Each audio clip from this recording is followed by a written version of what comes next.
নৈহাটি গৌরীপুর শাখার তৃণমূল ও যুব তৃণমূল কংগ্রেসের উদ্যোগে অনুষ্ঠিত হলো ২৭তম ইফতার পার্টি। এই ইফতার পার্টিতে উপস্থিত ছিলেন নৈহাটির বিধায়ক সনদ দে, উপস্থিত ছিলেন নৈহাটির পৌর প্রধান অশোক চ্যাটার্জি সহ অন্যান্য কাউন্সিলর ও সিআইসি বর্গ। শুধু সংখ্যালঘু ভাই বোনেরাই নয়, ধর্ম বর্ণের বৈষম্যতা বজায় রেখে সকলেই আনন্দের সাথে যোগদান করেছেন এই ইফতারে। ইফতারের শেষে সকলের সাথে করবন্ধন করে শুভেচ্ছা জানালেন নৈহাটির বিধায়ক সনদ দে ও পৌর প্রধান অশোক চ্যাটার্জি। সাংবাদিকদের প্রশ্নের উত্তরে ইফতার নিয়ে প্রাক্তন সাংসদের টুইটের পাল্টা জবাব দিতে ছাড়লেন না বিধায়ক।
নৈহাটি শহর তৃণমূল কংগ্রেসের আমাদের গৌরীপুর শাখার উদ্যোগে প্রতি বছরই এখানটাতে আমরা যে পবিত্র ঈদ আর মাত্র 3 দিন বাদে, এই পবিত্র ঈদের ঠিক আগেই 3 দিন আগেই আজকে এই অঞ্চলের সমস্ত মুসলিম ভাই বন্ধুদের নিয়ে আজকে ইফতার পার্টির আয়োজন করা হয়েছে।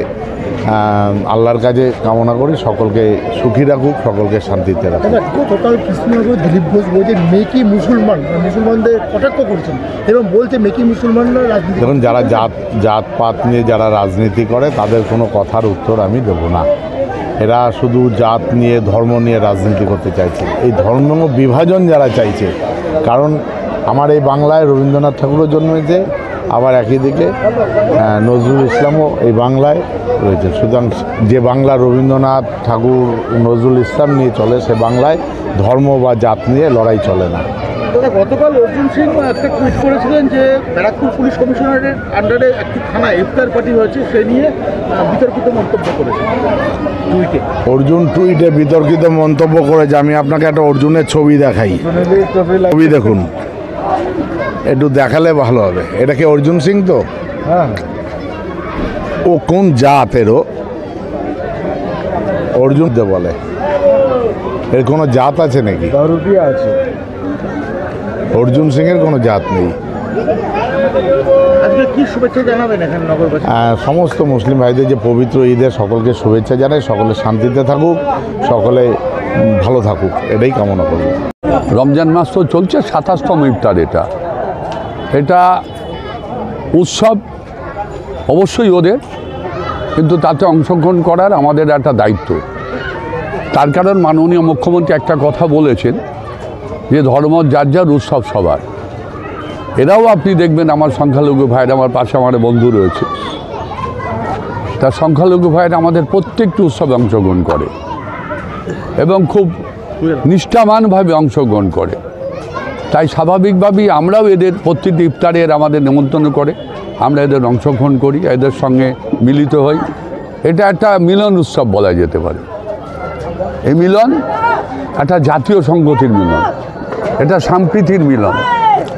এই মিলন আমার মনে হয় ভারতবর্ষের কোন রাজ্যে আছে না আছে জানি না, যে মাননীয় মুখ্যমন্ত্রী মমতা বন্দ্যোপাধ্যায় যেমন রেড রোডে নামাজ আদা করতে যান, যেমন দেখবেন ঈদের দিন নামাজ আদা করতে যান, সবে বরাতে যান, নবী দিবসে যান, মহরমে যান, তেমনি আমরাও ঠিক মমতা বন্দ্যোপাধ্যায়ের আদর্শে আমরা অনুপ্রাণিত হয়ে আমরা ঠিক এইভাবে আমরা নৈহাটির সর্বস্তরে যেখানে ঈদ মিলন উৎসব হয় বা ইফতার পার্টি হয় আমরা সেখানে অংশগ্রহণ করি। শুভেচ্ছা কি, আসুন একসাথে থাকি, বাংলার ঐতিহ্য রক্ষা করি, বাংলার সম্প্রীতি রক্ষা করি, বাংলার জাতীয় সংহতি রক্ষা করি, এটাই আমাদের এদের কাছে বার্তা। আমরা একসাথে ছিলাম, আমরা একসাথে আছি, আমরা একসাথে থাকবো। স্বপ্নের বাড়িকে স্বপ্নের রূপ দিতে নৈহাটিতে সর্বপ্রথম কুচিনা নিয়ে এসেছে কিচেন কেয়ার অ্যান্ড সলিউশন। আর এই কুচিনা এক্সক্লুসিভ শোরুমে পাচ্ছেন কুচিনা কোম্পানির উন্নত মানের modular kitchen, chimney, water purifier, built in oven, wardrobe ও আরো অনেক কিছু।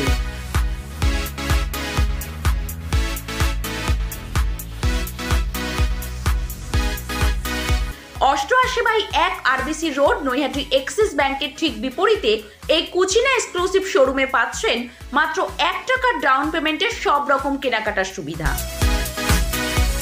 Kutchina the kitchen expert, kitchen care and solution, 88/1 RBC road, Naihati Axis ব্যাংকের ঠিক বিপরীতে।